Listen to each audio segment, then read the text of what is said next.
Halo semua, salam sejahtera Malaysia, tuan-tuan dan puan yang amat dihormati sekalian. Memang hangat ketika ini jentera-jentera parti yang akan bertanding pada pilihan raya di Parlimen Pulai, di Pulai dan juga Simpang Jeram. Satu artikel dari Syahbudin.com, tiada sebab Pakatan Harapan tak boleh bertahan, kemenangan di Pulai, Simpang Jeram, menurut satu ulasan dari Syahbudin.com. Adakah di sini Pakatan Harapan akan terus melebarkan sayap kemenangan di Pulai dan juga Simpang Jeram? Dan kalau ini benar, pasti cita-cita Perikatan Nasional akan sekali lagi hancur. Dalam ulasan dari Syahbudin.com, pilihan raya kecil Parlimen Pulai dan DUN Simpang Jeram pada 9 September amat menjadi idaman bagi PN atas matlamat yang berbeza.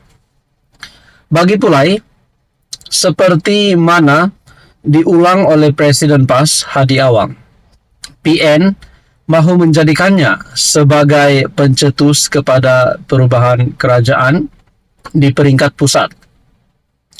Setelah gagal menjadikan PRN 6 negeri yang baru berakhir sebagai referendum penolakan kepada Anwar Ibrahim dan Kerajaan Perpaduan, PN kini beralih pula kepada pilihan raya kecil Pulai untuk meneruskan impian dan angan-angan mereka. Entah macam mana ia boleh berlaku, tetapi yang berputar dalam pemikiran Hadi, jika PN menang di Pulai nanti, bagi bekas duta bertaraf menteri itu, ia bermakna pendeklah riwayat politik Anwar Ibrahim selaku Perdana Menteri. Entahlah labu, untuk DUN Simpang Jeram, PN khususnya PAS begitu gairah untuk memperolehi kemenangan pada 9 September kerana ingin menjadikannya pintu masuk untuk gelombang hijau menembusi negeri Johor. Bagi tujuan itu, PN berharap pengundi Simpang Jeram agar tidak takut membuat eksperimen, seterusnya memberi isyarat penting kepada PH dan BN menjelang PRU akan datang. Isunya, ada kemungkinankah calon kerajaan perpaduan daripada PH boleh kalah dan PN mampu menang dalam kedua-dua pilihan raya kecil itu? Berdasarkan keputusan PRU 15, Allahyarham Salahuddin Ayub menang di Pulai dengan majoriti 33.174 undi. Beliau memperolehi 64.900 undi berbanding lawannya Nur Jazlan Muhammad dari Barisan Nasional yang memperolehi 31.726 undi dan calon PN Loh Kah Yong yang memperoleh sebanyak 14.000 undi. Komposi pengundi Pulai ialah Melayu 44,2%, Cina 40,5% dan India 12,3%. Dengan majoriti besar itu, di samping PH dan BN kini sudah menjadi satu pasukan dalam kerajaan perpaduan, calon PH Suhaizan Kayat dilihat tiada masalah untuk mengegalkan kemenangan. Jika dicampur dengan PH dengan BN, bahkan kiranya ditolak 20% daripadanya yang mungkin tidak keluar mengundi atas pelbagai sebab, kemenangan masih selesa untuk diperolehi. Jadi adakah di sini kemenangan ataupun seperti yang diulas oleh Syahbudin.com, tiada sebab PH tak boleh bertahan kemenangan di Pulai, Simpang Jeram? Adakah di sini melalui ulasan ini kita dapat melihat bahawa memang Pakatan Harapan tetap akan mempertahankan kerusi di Pulai?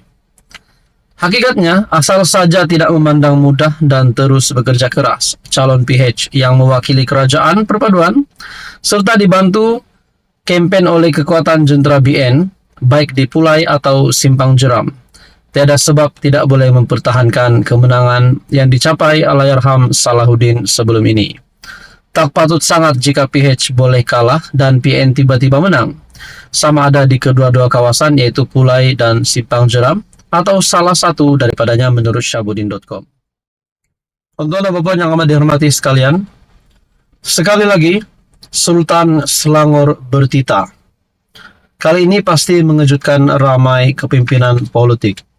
Dalam sebuah artikel dari Malaysia Kini, Sultan Selangor titah polis kesan pemfitnah isu sekolah tahfiz. Sultan Selangor Sultan Sharafuddin Idris Shah bertitah supaya pihak polis mengesan kumpulan pemfitnah yang menyebarkan dakwaan kononnya lebih 200 sebuah sekolah tahfiz di negeri itu telah diarahkan tutup. Golongan ini perlu segera memberhentikan perbuatan khianat dan tidak bertanggung jawab ini, dan andai kata mereka meneruskan perbuatan fitnah dan khianat ini, beta mohon pihak polis segera mengesan kumpulan pemfitnah ini dan mengambil tindakan undang-undang terhadap mereka. Pada hakikatnya, beta telah menitahkan agar langkah pemutihan diambil terhadap sekolah-sekolah agama dan tahfiz swasta dan persendirian yang tidak berdaftar dengan mengarahkan pendaftaran dibuat bagi memastikan sekolah-sekolah ini adalah selamat dari segi ciri-ciri keselamatannya dan mempunyai suasana pembelajaran yang selesa untuk para pelajar menimba ilmu. Titah Baginda pada mesyuarat Majlis Kebangsaan bagi hal ehwal agama Islam Malaysia kali ke-70 di Masjid Sultan Salahuddin Abdul Aziz Shah di Shah Alam. Sultan Sharafuddin bertitah, fitnah sebegini amat tidak bertanggung jawab dan amat dikesali Baginda, kerana ianya telah secara tidak langsung merisaukan para ibu bapa dan boleh menghakis kepercayaan orang ramai terhadap institusi agama dan pihak berkuasa agama khususnya di negeri Selangor. Beta mahu mereka yang sering melemparkan fitnah dan tomahan agar mendapatkan fakta yang tepat sebelum melontarkan sebarang tomahan yang tidak berasas. Titah Baginda lagi. Sebelum ini muncul dakwaan Selangor sedang dalam proses menutup ratusan sekolah agama persendirian dan ia dikaitkan dengan DAP. Kerajaan negeri menafikan dakwaan itu dan menegaskan Sultan Selangor Sultan Sharafuddin Idris Shah mahu semua institusi terbabit didaftarkan bawah Jabatan Agama Islam Selangor ataupun JAIS. Menurut Kerajaan Selangor, garis panduan pemutihan sekolah agama institusi tahfiz yang dibangkitkan bermula sejak awal 2021 lagi, serta bagi mengelakkan kejadian seperti kebakaran maut di institusi agama sebelum ini. Sesebuah sekolah agama persendirian juga dikehendaki mematuhi beberapa syarat keselamatan.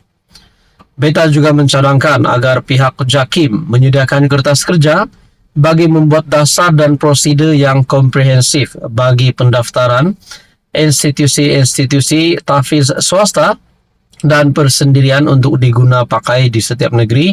Titah Baginda lagi.